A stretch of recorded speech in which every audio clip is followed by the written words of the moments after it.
Inilah file yang saya sudah siapkan ya untuk memberikan materi hari ini. File ini saya berikan judul Internet dan Blog. Introduction, berarti ini masih awalan ya. Pertama kita akan membahas apa itu internet. Ya, untuk generasi kalian saat ini, internet sudah bukan hal yang aneh, bukan hal yang asing ya. Bahkan anak kecil pun tanpa mereka sadari sudah memanfaatkan internet. Contohnya misalkan ya disetelkan YouTube Kids untuk melihat ya lagu-lagu anak ya, pembelajaran untuk anak di bawah 3 tahun ya, mengenali warna dan sebagainya lewat HP, lewat komputer yang notabene filenya ya, movie-nya tersebut itu tidak berada di alat yang kita miliki, tetapi berada di mana? Di luar sana. Ya, di sebuah alat besar yang menyediakan data untuk seluruh orang di dunia ini. Ya, istilahnya adalah server. Jadi ada sebuah alat komputer yang sangat besar, sangat canggih, sangat rumit ya. Yang di situ adalah pusat data di mana seluruh data itu dikolektifkan, dikumpulkan, kemudian di-share ya, untuk bisa dilihat, untuk bisa dimanfaatkan oleh seluruh orang di dunia ini. Nah, videonya seperti apa bentuk server, ya, kerumitannya seperti apa, seberapa besar ukurannya, ya. Itu kemarin sudah saya share link YouTube-nya, yaitu server Google. Jadi Anda saya minta untuk melihat sebenarnya yang kita panggil selama ini dengan nama Google, ya, google.com itu seperti apa tampilannya. Realnya di lapangan itu seperti apa.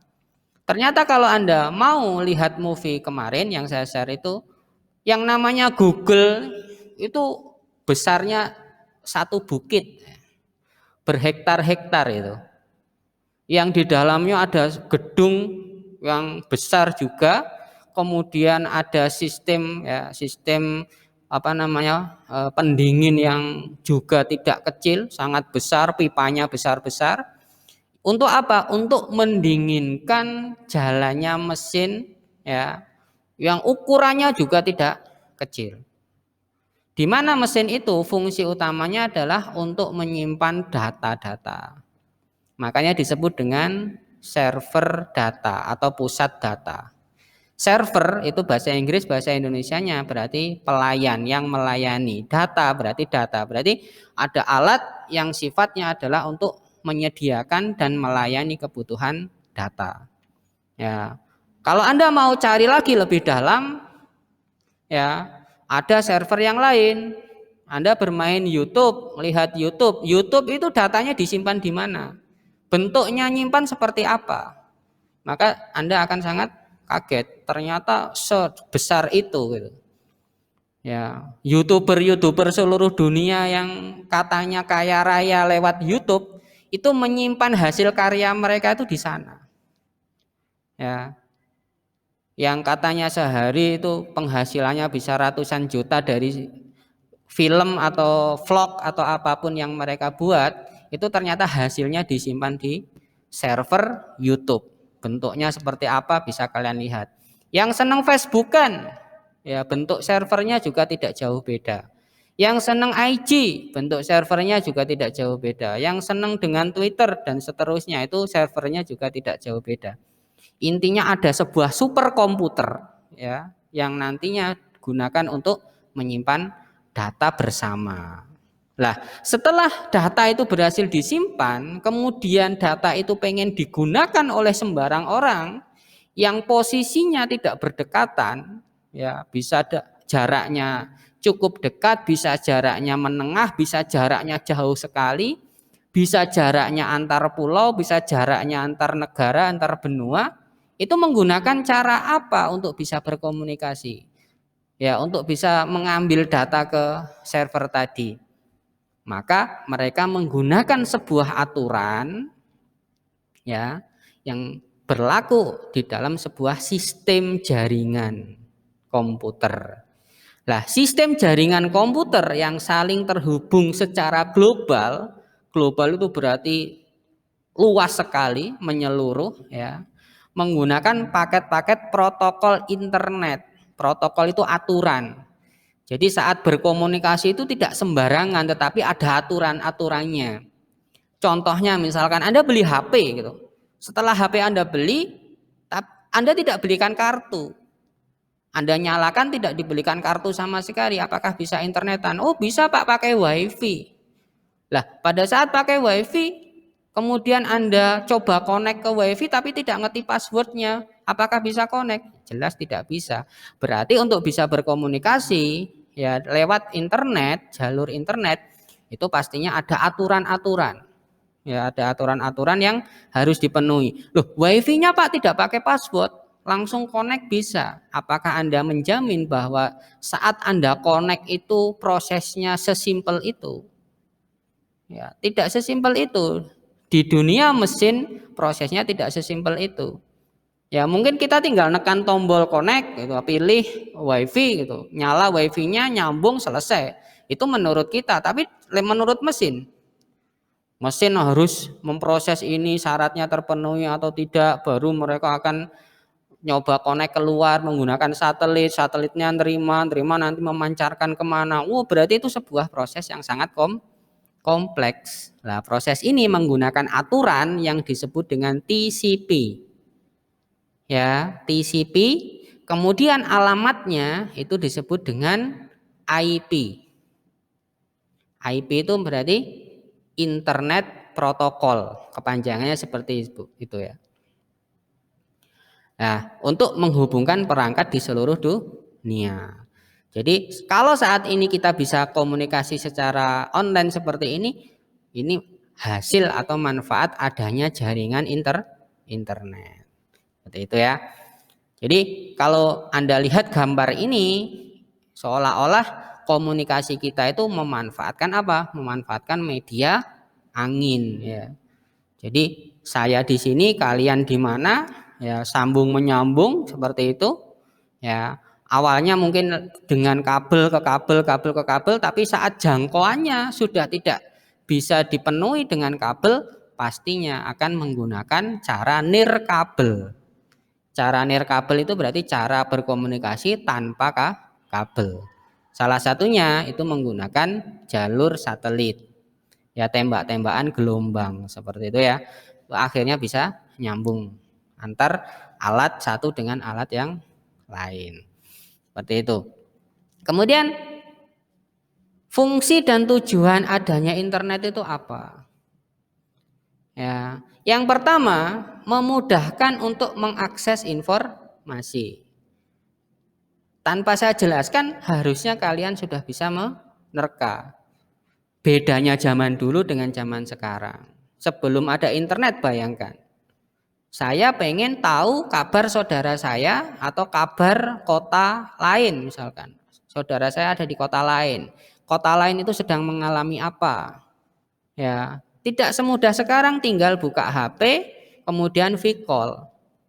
Ya, saya tinggal buka HP, kemudian saya browsing, cari informasi seputar kota, misalkan DKI Jakarta sekarang ada apa, sedang terjadi apa, misalkan karena saudara saya ada di sana. Saya bisa video call, halo saya lihat, coba DKI Jakarta sekarang seperti apa, coba ditunjukkan misalkan. Nanti saudaramu akan memperlihatkan gambar sekitar dia. Kondisinya mungkin sedang mendung atau mungkin banjir atau apa, itu langsung bisa dilihat real time. Ya. Jadi memudahkan untuk mengakses informasi di seluruh penjuru dunia. Kemudian memudahkan komunikasi. Ya. Komunikasi ini bisa jarak dekat, jarak menengah maupun jarak jauh. Kalau jarak dekat itu masih memungkinkan kita datangi, masih memungkinkan. Mungkin kita dengan tetangga, ya. Entah tetangga satu RT atau satu RW atau satu desa, satu kecamatan mungkin masih bisa lah, didatangi masih bisa. Tetapi kalau sudah antar kota, antar provinsi, antar pulau, nah Itu kan agak sulit. Berkembangnya teknologi itu membantu kita untuk melakukan komunikasi jarak jauh ini dengan lebih efektif dan efisien. Mulai dari ditemukannya telegram, ya awalnya kan surat-suratan ya. Kemudian ada telegram, telegram naik lagi perkembangan teknologi ada telepon. Ya, telepon naik lagi, ya ada email. Sekarang kita bisa melakukan video call. Ya kan? Seperti itu. Jadi berkembangnya teknologi itu memudahkan komunikasi. Bagaimana kita bisa saling sapa padahal tidak berdekatan. Seperti yang sedang kita lakukan saat ini. Kemudian fungsi dan tujuan internet yang ketiga memudahkan dalam pekerjaan. Suatu saat kalau Anda sudah bekerja, Anda akan bisa membuktikan poin 3 ini. Misalkan Anda kerja di sebuah kantor bank, ya saya doakan bisa seperti itu sesuai dengan cita-cita kalian kemarin misalkan. Bank tersebut punya beberapa cabang. Ya. Kemudian antar cabang itu pegawainya ada yang ditugasi untuk sharing data. Dari cabang A ke cabang B ya tukar-tukaran data seperti itu. Kalau zaman dulu ya lewat pos satu-satunya jalan. Ya, filenya, datanya dicetak, dimasukkan amplop, dikasih alamat, dikirimkan, ada kurir. Ya, entah itu kurir pribadi dari kantor A ya dibawa ke kantor B atau menggunakan kurir-kurir resmi, contohnya pos. Ya, tapi proses ini memakan waktu, artinya ada sifat tidak efektif dan tidak efisien. Dengan adanya internet, file yang kita kirimkan bisa langsung sampai dalam hitungan detik atau menit. Ya, saya butuh mengirimkan sesuatu, saya bisa gunakan email, saya kirimkan dan bahkan sekarang kita bisa bertukar data menggunakan media sosmed, contohnya WA. Saya ngirimkan file seperti tadi saya kirimkan, itu langsung bisa kalian lihat, kalian baca. Ya, bayangkan belum ada internet, kemudian proses online ini harus dijalankan. Berapa rumitnya ya, betapa rumitnya. Ya, seperti itu. Jadi, suatu saat Anda bekerja, proses melakukan ya komunikasi, kemudian proses bertukar data ya antar lokasi yang berjauhan itu akan sering Anda alami. Misalkan Anda pengen contoh yang lebih dekat antar ruangan. Ya, misalkan Anda berada di divisi keuangan. Anda pengen mengirimkan data ke divisi marketing atau ke divisi yang lain misalkan ya, divisi front office di depan. Ya, ruangannya jelas berbeda. Kalau zaman dulu ya Anda cetak, kemudian Anda antarkan. Anda harus berdiri jalan, Anda antarkan ke yang bersangkutan berada di ruangan mana kan seperti itu. Sekarang enggak, sehingga Anda telepon ya. Telepon ngomong, Mbak atau Mas ini saya akan mengirimkan data. Lewat mana? Lewat email boleh, lewat sharing boleh. Ya. Yang notabene itu sebenarnya hanya berbeda ruangan saja. Tetapi Anda tidak perlu beranjak ya kan? Anda tetap berada di kursinya masing-masing, mejanya masing-masing, tetapi data itu sudah bisa terkirim. Atau Anda mau melakukan print. Ya, ternyata printernya itu hanya satu. Dalam sebuah ruangan besar, printernya hanya disediakan satu. Satu itu untuk sekian pegawai. Apakah bisa dilakukan pencetakan dari sembarang komputer ke sebuah printer yang sama? Saat ini jawabannya adalah bisa. Ini juga manfaat jaringan ya. Tapi jaringan intranet namanya. Jaringan intranet, jaringan lokal. Ya, tidak harus memanfaatkan internet kalau sifatnya seperti itu ya. Jarak dekat ya dalam satu gedung, dalam satu ruangan itu bisa menggunakan intranet, jaringan lokal. Kalau internet itu jaringan publik, jaringan yang sifatnya umum dunia ya. Tuh. Itu nanti buktikan kalau Anda sudah bekerja atau suatu saat Anda magang ya. Kemudian manfaat internet Nah, ini yang saya sampaikan di depan tadi.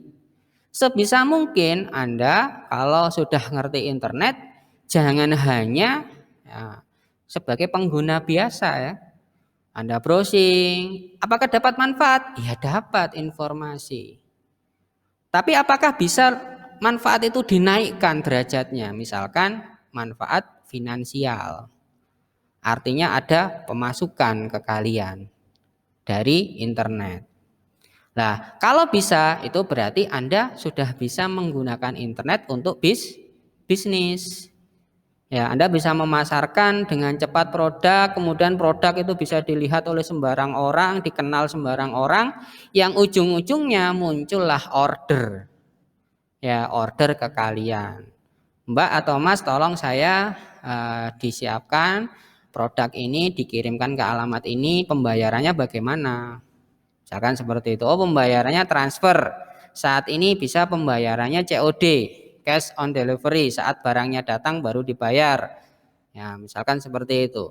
Tapi intinya ujung-ujungnya adalah sebuah income untuk kalian. Kalau itu bisa Anda lakukan, Anda tidak rugi bermain internet.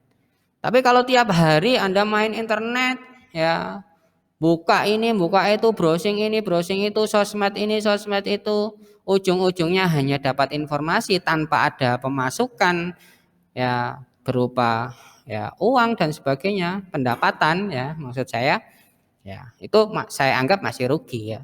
Karena kita harus beri kuota. Kuotanya tadi keluar uang bukan malah masuk ya uangnya. Kemudian dengan adanya pandemi itu juga muncul manfaat kedua, yaitu apa? Internet untuk belajar. Sebenarnya proses-proses pembelajaran via internet itu sudah dirilis sejauh-jauh hari sebelum ada pandemi ya. Cuman belum booming. Orang merasa, aduh belajar lewat internet itu sulit. Ya kalau tidak bisa tatap muka langsung ketemu dengan guru ini sulit. Ya, saya punya kesulitan mau bertanya juga sulit, repot gitu misalkan. Tapi dengan adanya pandemi semua dipaksa. Ya, semuanya dipaksa. Tidak bisa kalau kalian tidak mau ikut gaya pembelajaran online ya saat ini tidak akan laku gitu. Nggak akan bisa, mandek gitu. Ya, terutama ya, mohon maaf mungkin di daerah-daerah yang sangat-sangat pelosok yang jaringan internet belum terjangkau lah itu beda lagi ya. Beda lagi. Memang akan jadi sesuatu yang rumit ya, sesuatu yang kompleks kalau harus melaksanakan pembelajaran online gitu. Tapi secara umum ya sebagian besar saat ini daerah-daerah dimanapun di penjuru dunia yang terimbas pandemi COVID ini menjalankan proses pembelajaran secara online. Nah, pastinya proses pembelajaran secara online ini membutuhkan jaringan internet. Tanpa jaringan internet, pembelajaran online tidak bisa. Ya. Kemudian yang ketiga itu adalah internet untuk sarana hiburan. Nah, sebenarnya manfaat internet untuk sarana hiburan itu adalah manfaat sampingan. Jadi dari awal internet diciptakan itu belum ada pikiran bahwa internet itu nantinya bisa untuk eh, apa ya media sharing hiburan lah ya, media untuk menunjukkan sebuah kesenian dan sebagainya. Karena zaman internet pertama kali muncul itu yang bisa dimunculkan hanya tulisan. Jadi tulisan saya nulis, kemudian saya upload, saya sharing, bisa dilihat orang seluruh dunia gitu. Ya, kemudian berkembangnya teknologi yang di-sharing tidak hanya tulisan, bisa gambar, kemudian lanjut lagi berkembang lagi bisa film, movie dengan berbagai macam tipe ya, tipe file maksudnya. Ya mulai dari yang simple sampai yang tipe-tipe bagus, versi tipe gambar yang bagus atau movie yang bagus itu kualitasnya. Nah, dengan bisa men-sharing gambar, dengan bisa men-sharing suara, dengan bisa men-sharing movie rangkumannya itu gambar dan suara menjadi movie, Maka terciptalah manfaat baru internet sebagai hiburan.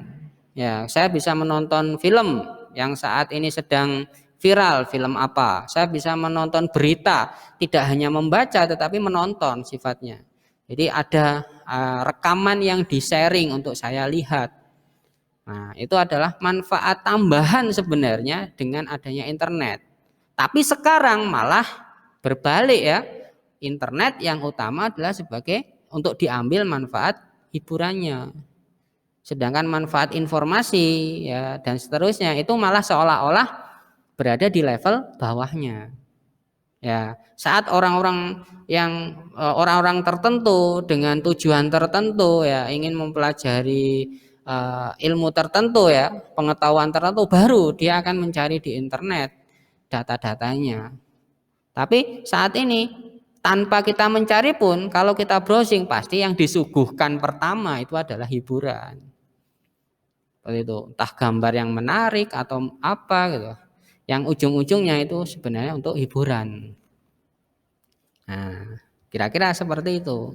Ya, manfaat dari internet.